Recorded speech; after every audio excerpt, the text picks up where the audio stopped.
اللہم صلی علی محمد وعلی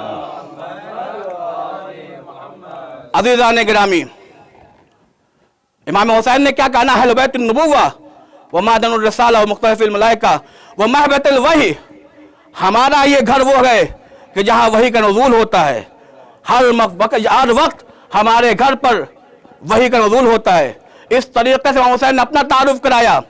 جب حریف کے تعارف کی بات آئی تو امام حسین نے کیا کہا؟ یزید رجل شارب الخمر، اور یزید کہ جو شراب پیتا ہے، کلم کلا فسق کرتا ہے، بندر بازی کیا کرتا ہے، مثلی لا یبایع مثلہ، مجھ جیسا اس جیسے کی بیعت نہیں کر سکتا، مجھ جیسا اس جیسے کی بیعت نہیں کر سکتا۔ میں کہوں گا مولا بیعت کر لیتے، آخر آپ نے بیعت، جہاں سب نے بیعت کی آپ بھی بیعت کر لیتے، آپ نے بیعت کیوں نہیں کی؟ میرے عزیزو، یہیں پر ایک عجیب و غریب فقرہ کہ جو دشمن کی صف سے نکلتا ہے وہ اس بات کے اوپر بین ثبوت بنتا ہے کہ آخر امام حسین نے یزید کی بیعت کیوں نہیں کی۔ میرے عزیزو، اس معرکے کو یاد رکھ کیجئے، جب عاشور کا دن تھا، عمر سعد ابن زیاد کو خط لکھتا ہے کہ جتنا ہو سکے لشکر بھیجو۔ کہا کس لیے؟ اتنے زیادہ میں نے لشکر بھیجا تمہارے پاس، آخر لشکر کی کیا ضرورت پڑ گئی؟ کہا تم کیا سمجھتے ہو میں کسی معمولی انسان کے سامنے جنگ کرنے کے لیے آیا ہوں؟ میں کسی معمولی انسان کو تہ تیگ کرنے کے لیے آیا ہوں؟ عمر سعد کہتا ہے کیا سمجھتے ہو میں کسی معمولی انسان کو تہ تیگ کرنے کے لیے آیا ہوں؟ انی لم استسلم، یہ نواسہ رسول ہے، یہ علی کا جگر بند ہے، یہ فاطمہ کا لال ہے، یہ حسن کا بھائی ہے، یہ عباس کا آقا ہے، یہ علی اکبر کا باپ ہے، قاسم کا چچا ہے، کیا سمجھتے ہو ہم کسی معمولی انسان کے سامنے آئے ہیں؟ کہا پھر؟ کہا تمہیں معلوم نہیں کہ حسین کی شخصیت کا نام ہے؟ کہا بتاؤ حسین کس شخصیت کا نام ہے؟ کہا حسین وہ ہے کہ جس کے پہلو میں اس کے باپ علی کا دل دھڑکتا ہے۔ حسین وہ ہے کہ جس کے پہلو میں اس کے باپ علی کا دل دھڑکتا ہے۔ میرے عزیزو، عمر سعد نے ابن زیاد کو یہ پیغام دے کر قیامت تک کے آنے والی انسانیت کو یہ جواب دے دیا کہ جس کے پہلو میں علی کا دل دھڑکتا ہو وہ جب یزید جیسے کی بیعت نہیں کر سکتا تو خود علی ابن ابی طالب خلیفہ ثالثہ کی کیسے بیعت کر سکتے ہیں؟ ایک صلوات پڑھیے حضرت محمد و آل محمد پر۔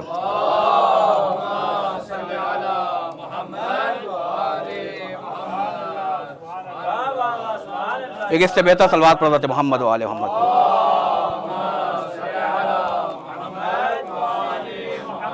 امام حسین صاحب نے فرمایا انی لم اخرج اشرا ولا بطرا ولا مفسدا ولا ظالما بل انما خرجت لطلب الاصلاح فی امت جدی، کہ دیکھو میرا نکلنے کا مقصد یہ ہے کہ میں اپنی نانا کی امت میں اصلاح کے لیے جا رہا ہوں۔ مولا اصلاح کس طریقے سے کریں گے؟ اريد ان امر بالمعروف وانهى عن المنکر، میں لوگوں کے سامنے معروفات کو پیش کروں گا، معروفات کو رکھوں گا، معروفات کا حکم دوں گا، اور منکرات سے لوگوں کو پرہیز کرنے کا حکم دوں گا، لوگوں کو بچاؤں گا۔ مولا اگر یہ بچائیں گے تو آپ کی سیرت کیا ہوگی؟ آپ کس کے تحت ان کاموں کو انجام دیں گے؟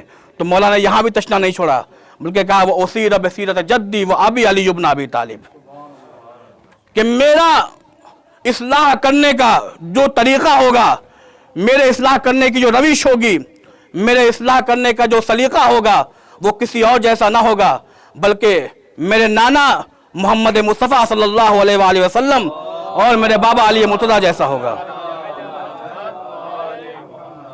میرے عزیزوں، اس اصلاح کے غرض سے امام حسین علیہ السلام نے مکے کو مدینے سے ہجرت کی ہے، مکے سے ہجرت کیا، یہی وجہ ہے میرے عزیزوں۔ اگر آپ امام حسین صاحب کے پیغامات کو پڑھیں، ان کے خطبات کو پڑھیں، ان کے ارشادات کو پڑھیں تو خود تمام ارشادات میں مقصد امام حسین اجاگر نظر آتا ہے، بالکل روز روشن کی طرح واضح نظر آتا ہے کہ آخر امام حسین نے کس مقصد کے تحت، کس ہدف کے تحت۔ کسی نے سوال کیا مولا آپ بیعت کر لیتے، آپ کیوں سفر کر رہے ہیں، یہیں رہ جائیے؟ تو مولا حسین نے وہاں یہ ارشاد فرمایا الا ان هؤلاء القوم قد لزموا طاعت الشیطان، میں کیسے نہیں اصلاح کے لیے آگے بڑھوں، میں کیسے نہیں اصلاح کے دامن کو تھاموں؟